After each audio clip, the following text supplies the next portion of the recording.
My name is Arturo Galvez. Hi, my name is Carolyn Popley. I've been teaching yoga for over 30 years, using yoga ropes for at least 15 years.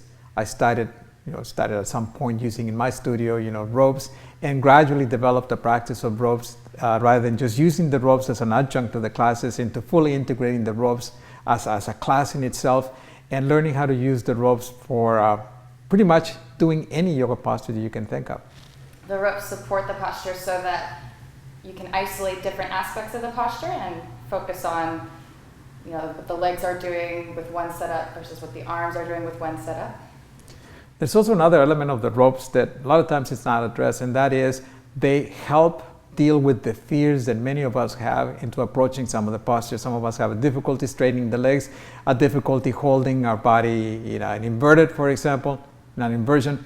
The ropes are incredibly good for that. I have had people that were terrified of doing inversions practice on the ropes that give you a little more sense of security, and then go on into the full postures unassisted by the ropes. So the ropes have that advantage too.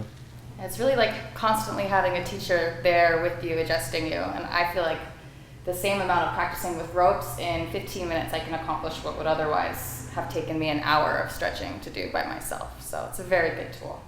It's also a very intense tool, because just as I'm saying to you, they allow you to approach the postures in a way that intensifies the effect of the postures. Well, guess what? Intensifying the effect of the postures is intensifying the effect of the postures. So some care has to be used when approaching the work with the ropes. Ideally, you have a teacher that will guide you through the process. But luckily, once you're all set up, you can generally hold the posture much longer than you would normally be able to hold it without the props. So in that sense, can be sure that you're getting the full benefits of each pose.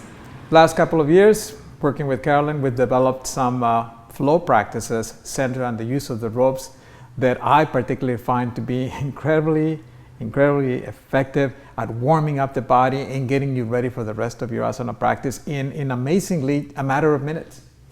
It also makes it really clear which movements need to be part of an inhale and which movements need to be on the exhale, much more so than trying to figure that out for yourself without the guidance of the ropes. Because of the way you're moving to the ropes, at some point it becomes natural, almost demanding. Your body almost demands that you breathe at a particular cycle in the rope movement, and that to me makes the ropes very, very interesting.